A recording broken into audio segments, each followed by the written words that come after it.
Un autre facteur extrêmement important dans le cadre d'un platformer, ça va être la gestion du personnage, le feeling qu'on va avoir avec le perso.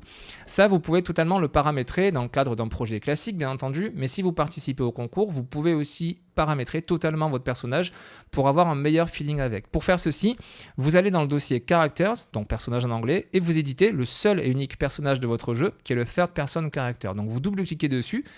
Dans l'Event Graph, vous avez tout le code que j'ai mis donc à disposition, plus le code qui est présent par défaut aussi, qui gère les déplacements du personnage. Et très important dans le cadre du concours, vous avez le droit de faire certaines choses, vous n'avez pas le droit de tout faire, juste pour qu'il y ait une égalité entre tous les participants. Mais vous allez voir, vous avez le droit de faire pas mal de choses quand même pour personnaliser justement l'expérience. En gros, ça va simplement être le fait de pouvoir modifier ce que l'on souhaite avant le chargement de votre jeu ou ce qu'on appelle un runtime, c'est-à-dire pendant justement l'exécution de votre jeu. Ça va concerner principalement le character movement.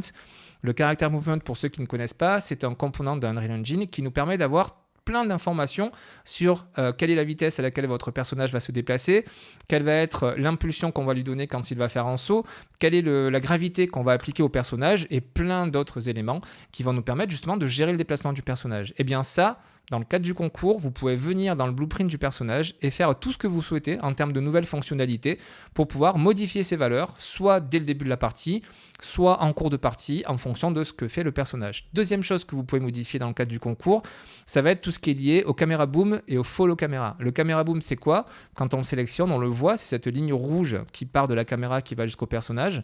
En fait, vous voyez ça comme une perche qui tient la caméra, qui sans arrêt va suivre le personnage.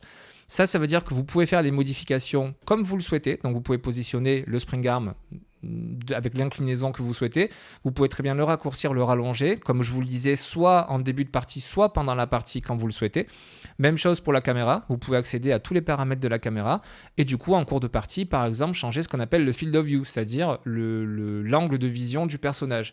Vous pouvez le rétrécir, vous pouvez l'agrandir comme vous le souhaitez, quand vous le souhaitez, à partir du moment où votre code donc, fait des modifications uniquement sur le character movement et sur le camera boom.